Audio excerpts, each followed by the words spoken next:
योग वशिष्ठ महारामायण सुनते रहने के लिए हमारे चैनल को सब्सक्राइब करें और बेल आइकन जरूर दबाएं।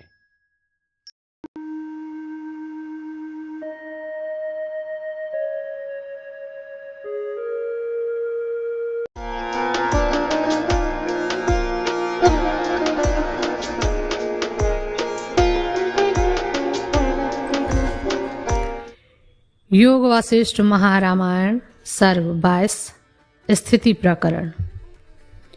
सर्ग 22 में प्रबल ज्ञानवान के सब दोषों का नाश, मन की प्रसन्नता और विशुद्ध आत्मा का दर्शन वर्णन किया गया है। श्री वशिष्ठ जी ने कहा, हे श्री रामचंद्र जी, समाधि के अभ्यास से बाह्य तथा आभ्यंतरीय जगत के मनन को मिथ्या जानकर त्याग करने से और किंचित विशुद्ध रूप से परिणत तथा वृत्ति शून्य विचारवान जीव का आत्म स्वभाव प्रसन्न होता है।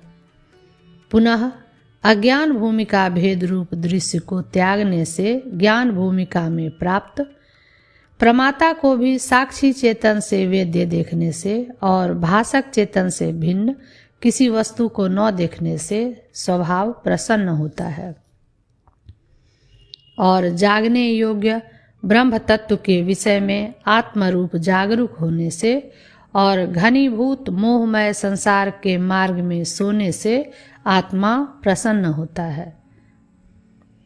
ब्रह्मा के सुख पर्यंत में वैराग्य होने से क्रम से मुक्ति रूप रस वाले तथा उस रस से रहित भोग काल में रमणीय भोगों में भी इच्छा रहित होने से आत्मा प्रसन्न होता है। प्राणी का आत्मरूप जल के साथ एकत्व प्राप्त होने पर, अनादिकाल से अज्ञान आकाश के गलित होने पर और धर्म में हिम के समूह के सदृश विषय संग के गलित होने पर आत्मा प्रसन्न होता है तथा मनोरथ रूप तरंगों से वृद्धि को प्राप्त गज के कल्लोलों के समान चलायमान अभ्यंतर की तृष्णाओं की वर्षा काल के अंत में नदियों के समान शांत होने पर आत्मा प्रसन्न होता है।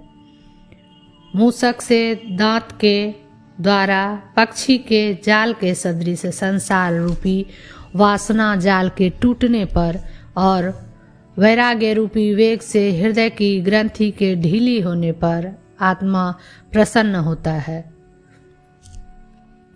कतक की धूलि से जैसे जल स्वच्छ होता है, ऐसे ही ज्ञान के कारण से मन प्रसन्न होता है।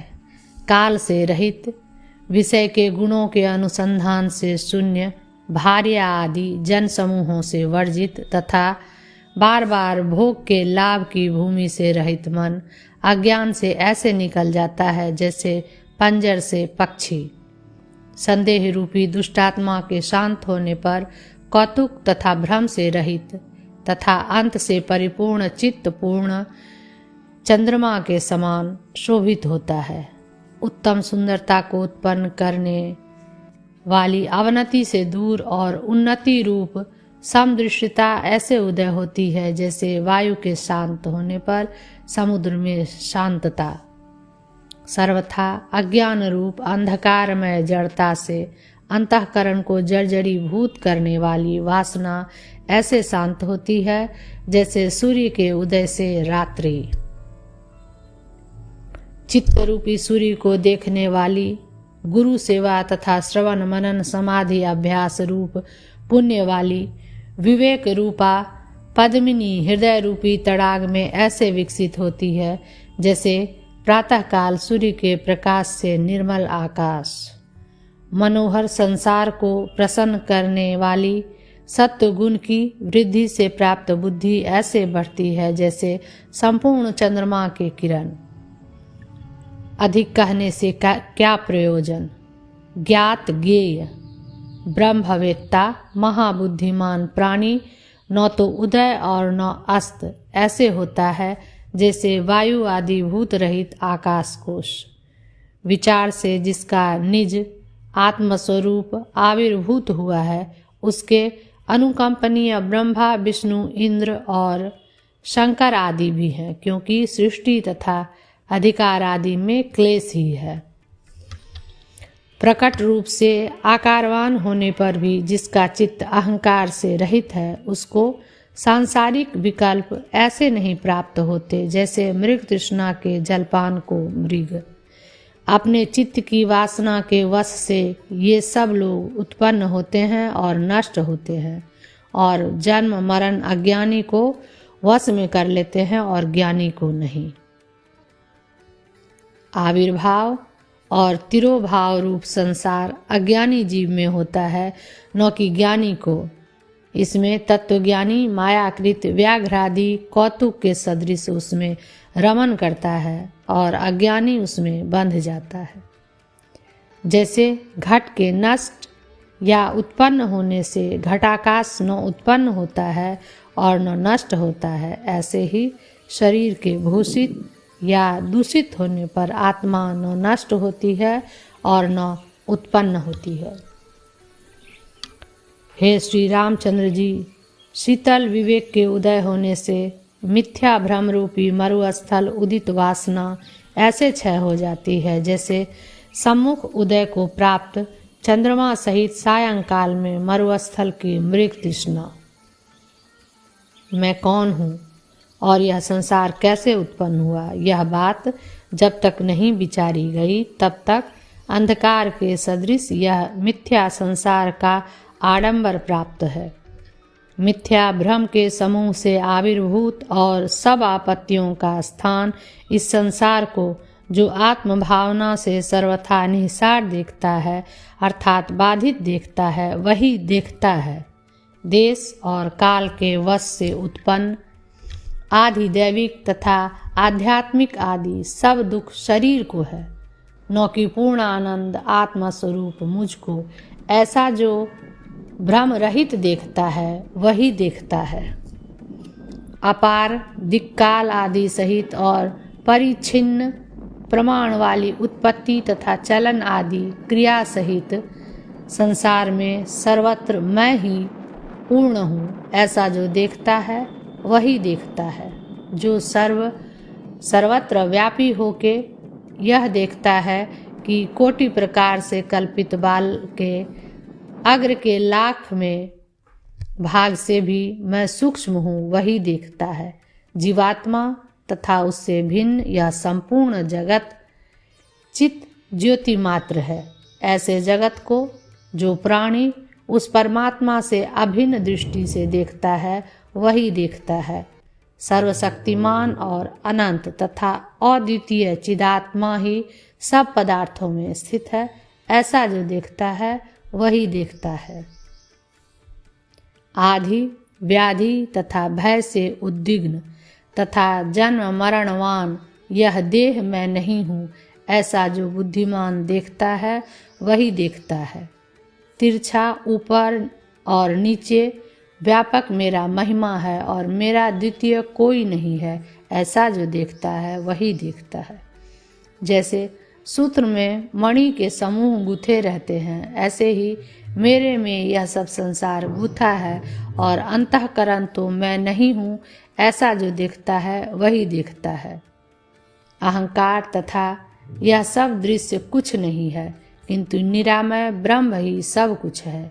इस प्रकार भूत भविष्यत वर्तमान अथवा व्यक्त और अव्यक्त के मध्य में स्थित जो अपना स्वरूप देखता है वही देखता है।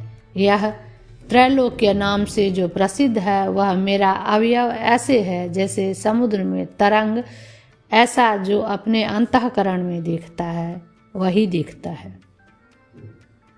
चेतन के बिना केवल अपनी सत्ता से मृतक के तुल्य होने से शोचनीय और अपनी चेतन की सत्ता की स्फूर्ति से पालन की हुई और दृष्टि मात्र से भी पीड़ित होने से अति कोमल मेरी छोटी भगनी के सदृश यह त्रिलोकी है, ऐसा जो महान विचार से देखता है वही देखता है। जिस महात्मा के विचार से सांसारिक देहादि से निवृत्त तथा मत्ता केवल आत्मपरक है, वही उत्तम नेत्र वाला देखता है।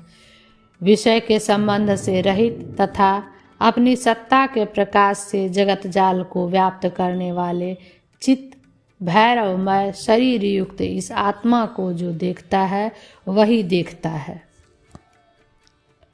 सुख दुख, गुरु, देवता तथा शास्त्र आदि में श्रद्धा और उसमें नित्यानित्य विवेक और उससे श्रवण मनन आदि क्रम से आत्म परिचय के भेद, ये सब मैं हूँ ऐसा जो देखता है वही देखता है। निरतिशय घनानंद पूर्ण और आनंद के लय से तर्पित इस जगत में एक देशवर्ती ऐहिक तथा पारलौकिक भोग्य वस्तु मुझे क्या दुख है जो त्याज्य हो, और क्या उस पदार्थ से मुझे सुख है और जो ग्राह्य हो, ऐसा देखता हुआ पुरुष भ्रांति रहित दृष्टि है। हे राम जी, तर्क से अगम्य, विक्षेप रहित और सन्मात्र यह जगत है। इस प्रकार सम्यक ज्ञान होने से जिसकी त्याज्य और ग्राह्य की कल्पना छीन हो गई है वही पुरुष है, जो आकाश के सदृश एकात्मा है और संपूर्ण भाव पदार्थ में व्याप्त होने पर भी उन पदार्थों का रूप नहीं होता या उनमें अनुरक्त नहीं होता। वही महात्मा निरतिशय आनंद के उपभोग करने में समर्थ है।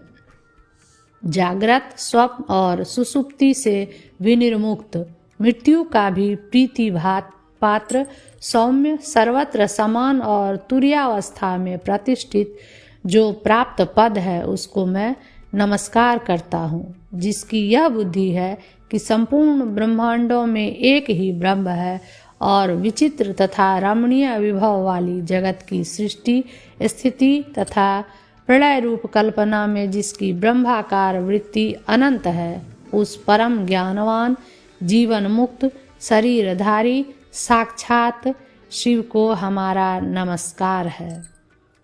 22वां सर्ग समाप्त।